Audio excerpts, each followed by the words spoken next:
Good morning વિદ્યાર્થી મિત્રો. ધોરણ 7 સામાજિક વિજ્ઞાન,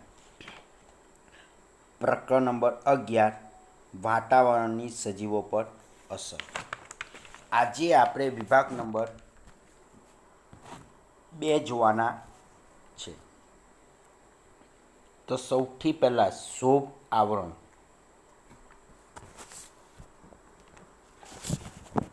તો પૃથ્વીનું સૌથી પહેલું આવરણ જે શોભ આવરણ છે, જે પૃથ્વીથી 16 કિલોમીટર સુધી આવેલું છે, જેને સ્ટ્રોપોસ્ફિયર તરીકે ઓળખવામાં આવે છે. તો પૃથ્વીને વિતાઈને આવેલા વાતાવરણના પ્રથમ આવરણને આપણે શોભ આવરણ કહેવામાં આવે છે. તો વિદ્યાર્થી મિત્રો, આ શોભ આવરણ વિષુવવૃત્ત પર 16 કિલોમીટર સુધી આવેલું છે. સમશીતોષ્ણ કટિબંધના પ્રદેશમાં 12 કિલોમીટર સુધી આવેલું છે અને ધ્રુવના પ્રદેશમાં 8 કિલોમીટર સુધી ફેલાયેલું છે. કયું આવરણ? તો શોભ આવરણ, જે તમને અહીં જોઈ શકો છો. તો ક્યાં સુધી છે? તો શોભ આવરણ 16 કિલોમીટર સુધી વિસ્તરેલું છે. તો શોભ આવરણ અહીં છે. તો અહીંથી વિદ્યાર્થી મિત્રો આ 16 કિલોમીટર સુધી શોભ આવરણ આવેલું છે.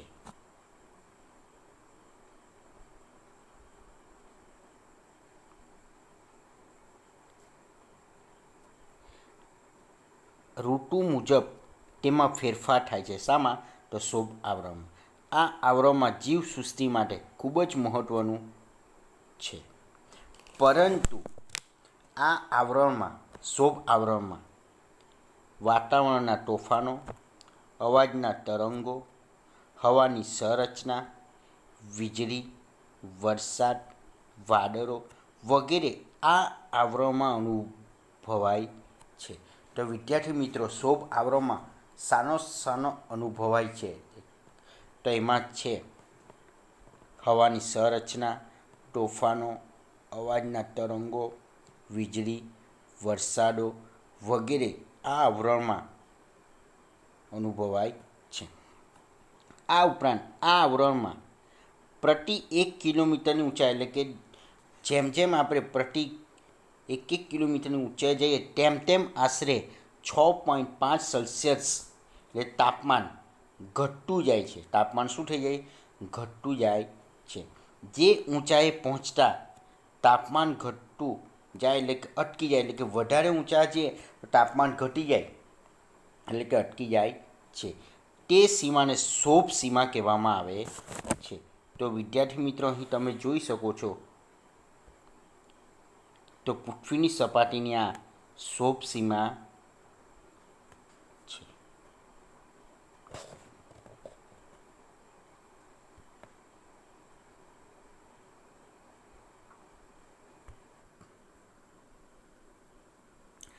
તો વિદ્યાર્થી મિત્રો, શોભ આવરણ તો વિષુવવૃત્ત ઉપર તમે જોઈ શકો છો. તો કેટલા? 16 કિલોમીટર સુધી વિસ્તરેલું છે શોભ આવરણ. સમશીતોષ્ણ કટિબંધ પર તમે જોઈ શકો તો 12 કિલોમીટર અને ધ્રુવના પ્રદેશમાં તો 8 કિલોમીટર સુધી શોભ આવરણ આવેલું છે. તમે જોઈ શકો છો અહીં સુધી આ ફેલાયેલું છે.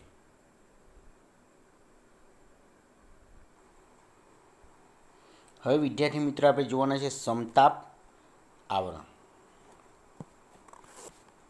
તો 16 કિલોમીટરથી 50 કિલોમીટર સુધી આવેલા આવરણને સમતાપ આવરણ કહેવામાં આવે છે. તો વિદ્યાર્થી મિત્રો, અહીં તમે જોઈ શકો છો કે 16 કિલોમીટરથી 50 સુધી આવેલા આવરણને આપણે સમતાપ આવરણ કહેવામાં આવે છે. સમતાપ એટલે કે સરખો તાપ લાગે તેવું આવરણ. શોભ સીમાથી ઉપરના આવરણને સમતાપ આવરણ કહે છે, જે શોભ સીમાથી આશરે 50 કિલોમીટર સુધી ફેલાયેલું છે, એટલે ઊંચાઈએ આવેલું છે. ઊંચાઈની સાથે સાથે આ આવરણમાં તાપમાન વધે છે. એટલે જેમ જેમ આપણે ઉપર જઈએ તેમ તેમ તાપમાનમાં શું થાય છે વિદ્યાર્થી મિત્રો, વધારો થાય છે. પરંતુ આ આવરણમાં ઋતુઓ, શિયાળો, ઉનાળો, ચોમાસું, વાદળો, વરસાદ, ચક્રવાત પવનો વગેરે જોવા મળતા નથી. એટલે આમાં કોઈ ઋતુ, વાદળો, વરસાદ, ચક્રવાત વગેરે વિદ્યાર્થી મિત્રો જોવા મળતા નથી. પરંતુ અહીં હવા સ્વચ્છ અને પાતળી છે. જેમ જેમ આપણે 16થી 50 કિલોમીટર સુધી ઉપર જતા રહીએ છીએ તેમ તેમ હવા ખૂબ જ પાતળી થતી જાય છે અને સ્વચ્છ થતી જાય છે. પરંતુ આ હવા જેટ વિમાનો ઓછો અવરોધ અને ઝડપથી ઉડી શકે છે. આ તમે જોઈ શકો વિદ્યાર્થી મિત્રો કે જેટ વિમાનો ઝડપથી ત્યાં ઉડી શકે છે. આ આવરણમાં આશરે 15થી 35 કિલોમીટરની ઊંચાઈએ 15થી 35 અહીં કિલોમીટરની ઊંચાઈએ ઓઝોન વાયુનું પ્રમાણ વધુ હોય છે. અહીં જોઈ શકો છો વિદ્યાર્થી મિત્રો, ઓઝોન વાયુનું પ્રમાણ વધુ જોવા મળશે. જે ઓઝોન વાયુ સૂર્યના અત્યંત ગરમી પારજાંબલી કિરણોને અલ્ટ્રાવાયોલેટ રેયર્સનું શોષણ કરે છે. એટલે વિદ્યાર્થી મિત્રો, જે સૂર્ય પૃથ્વીને જે પુષ્કળ ગરમી આપે છે, પરંતુ ઓઝોન વાયુ એવું કાર્ય કરે છે કે પારજાંબલી કિરણો, સૂર્યના જે કિરણો છે તેને શોષી લે છે. કોણ? તો ઓઝોન વાયુ, અને પૃથ્વીને ગરમીથી બચાવે છે. હવે જોવાના છે મધ્ય આવરણ. 50થી 80 કિલોમીટર સુધી આવેલું આવરણને મધ્ય આવરણ કહેવામાં આવે છે. 50થી 80 સુધી. તો તમે જોઈ શકો છો કે 50થી 80 સુધી આવેલું આવરણને મધ્ય આવરણ કહેવામાં આવે છે. આ વાતાવરણના ભાગને મધ્યાવરણ કહેવામાં આવે છે, જે ઊંચાઈ પર જતાં તાપમાનમાં ઘટતું જાય છે. એટલે કે ત્યાં તાપમાનમાં શું થઈ જાય? ઘટાડો જોવા મળે છે. મધ્યને મેજોસ કહેવામાં આવે છે. એટલે કે આ આવરણને મેજોસ્ફિયર તરીકે પણ ઓળખવામાં આવે છે. હવે ચોથું છે વિદ્યાર્થી મિત્રો ઉષ્મા આવરણ, જે 90 કિલોમીટર ઉપર આવેલું, જ્યાં સુધી વાતાવરણ પૂરું થાય ત્યાં સુધી આવેલું છે. તો તમે જોઈ શકો છો કે 90 કિલોમીટરની ઉપર જ્યાં વાતાવરણ પૂરું થાય ત્યાં ઉષ્મા આવરણ આવેલું છે. જ્યાં વાતાવરણ પૂરું થાય ત્યાં સુધી. અહીં હવા અતિશય પાતળી હોય છે. હવા કેવી હોય છે વિદ્યાર્થી મિત્રો? એકદમ જ પાતળી હોય છે. જેમ જેમ ઊંચાઈ જઈએ તેમ તેમ તાપમાનમાં વધતું જાય છે. એટલે કે ગરમીનું પ્રમાણ શું થાય? વધતું જાય છે. આ આવરણને 2 પેટા વિભાગમાં વહેંચવામાં આવેલા છે, આયના આવરણ અને બાહ્ય આવરણ. તો વિદ્યાર્થી મિત્રો અહીં તમે જોઈ શકો છો, અહીં આયના આવરણ આવેલું છે ને એની ઉપર આ બાહ્ય આવરણ આવેલું છે.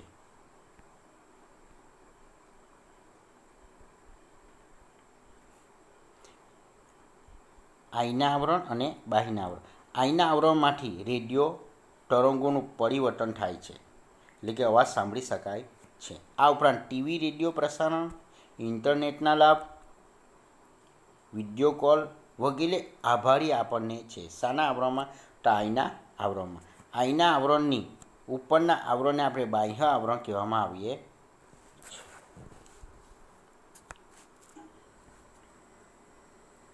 ઉષ્મા એટલે કે ગરમી, જેને થર્મોમીટરથી માપી શકાય છે.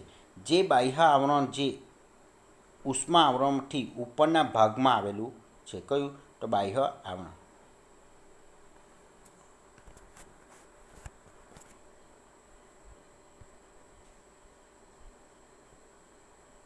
હવે જોવાના છે વિદ્યાર્થી મિત્રો હવામાન. હવામાન એટલે ટૂંકા સમયગાળાની વાતાવરણની સરેરાશ પરિસ્થિતિને હવામાન કહેવામાં આવે છે. કોઈપણ સ્થળ કે પ્રદેશનું હવામાન, તાપમાન કે ભેજ, વરસાદ, હવાનું દબાણ, ધુમ્મસ કે વાદળોને આધારે નક્કી થાય છે. હવામાન સવારે, બપોરે અને સાંજમાં ફેર પડે છે, એટલે કે જુદું જુદું હોય છે. તો વિદ્યાર્થી મિત્રો જોઈ શકો છો, આ ભારતનો નકશો છે. તેમાં આવ્યું આમ મહારાષ્ટ્ર છે. તો તમે અહીં હવામાન જોઈ શકો છો. મહારાષ્ટ્રનું મહત્તમ કેટલું છે? તો 28°C. ન્યૂનતમ કેટલું હોવું જોઈએ? તો 24° હોવું જોઈએ. ભેજ કેટલું છે મહારાષ્ટ્રનું? તો 82%. વરસાદ કેટલો? તો 2 સેન્ટીમીટર. હવામાનનું દબાણ કેટલું? તો 20 કિલોમીટર. ધુમ્મસ કેટલું? તો 52%. અને વાદળ તો 58%. એટલે વિદ્યાર્થી મિત્રો, આ છે મહારાષ્ટ્ર, આ છે ગુજરાત, આ છે રાજસ્થાન. એટલે દરેકનું હવામાન, તાપમાન, ભેજ, વરસાદ, હવાનું દબાણ વિદ્યાર્થી મિત્રો જુદું જુદું હોય છે.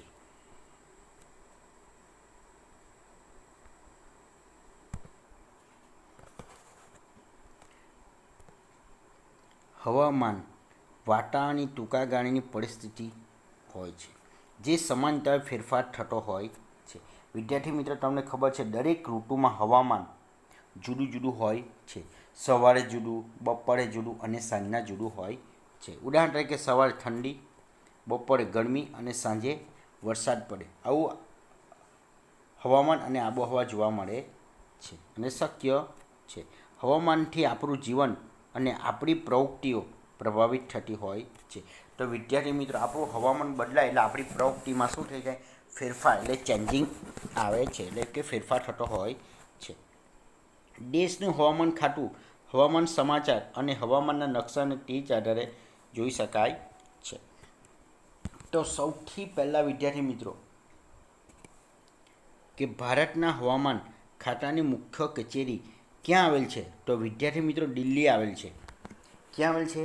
તો દિલ્હી આવેલી છે. તેને IMD એટલે કે ઇન્ડિયન મટીરિયોલોજી ડિપાર્ટમેન્ટ, આ એનું પૂરું નામ છે. વિદ્યાર્થી મિત્રો પૂછી શકાય ટૂંકમાં, IMDનું પૂરું નામ આપો. એ સંસ્થા ક્યાં આવેલ છે? તો દિલ્હીમાં આવેલી છે. ભારતના જુદા જુદા 101 સ્થળોએ, એટલે ભારતના જુદા જુદા એવીના કેટલા કે 100 જેવા સ્થળોએ આ અવલોકન કેન્દ્રો આવેલા છે. જેવા એક તો ભારત દેશ આપણામાં અને બીજો એન્ટાર્કટિકામાં છે. ક્યાં ગાડી છે? તો એન્ટાર્કટિકા ખંડમાં છે. તો વિદ્યાર્થી મિત્રો તમે જોઈ શકો છો કે આ જે પૃથ્વીનો ગોળો છે, તો બરાબર પૃથ્વીના ગોળામાં દક્ષિણ બાજુ જ્યાં અમે છેડે છે ત્યાં એન્ટાર્કટિકા ખંડમાં આવેલા છે. તો વિદ્યાર્થી મિત્ર, આ ઉપરાંત ભારતમાં 4 મોટા કેન્દ્રો આવેલા છે, જે મુંબઈ, કોલકાતા, નાગપુર અને પૂનામાં આવેલા છે.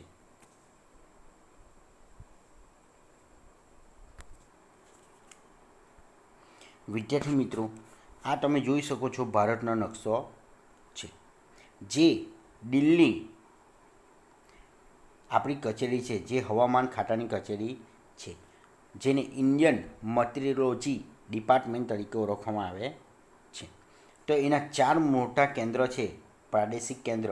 તો સૌથી પહેલાં મુંબઈ, પછી અહીં આવેલું કોલકાતા, પછી આવેલું અહીં નાગપુર અને પછી આવેલું અહીં મુંબઈ નીચે પૂણા. આ એ મહત્ત્વના કેન્દ્રો છે ભારતના, જે હવામાન ખાતાની કચેરીથી ખબર પડે છે.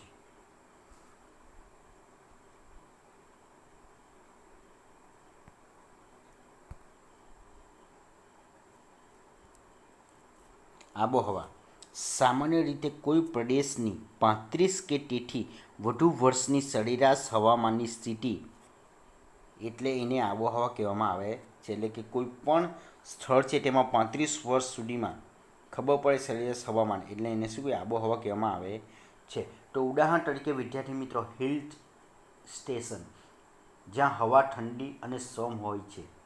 કારણ કે ઉદાહરણ તરીકે જોઈએ તો સાપુતારા, ત્યાં ગરમી લાગતી નથી. આબોહવાની સ્થાનિક પરિસ્થિતિ, તાપમાન, ભેજ, વરસાદ, હવાનું દબાણ, ધુમ્મસને ધ્યાનમાં રાખીને નક્કી કરવામાં આવે છે કે આ પ્રદેશની આબોહવા કેવી. મેં તમને કીધું સાપુતારા.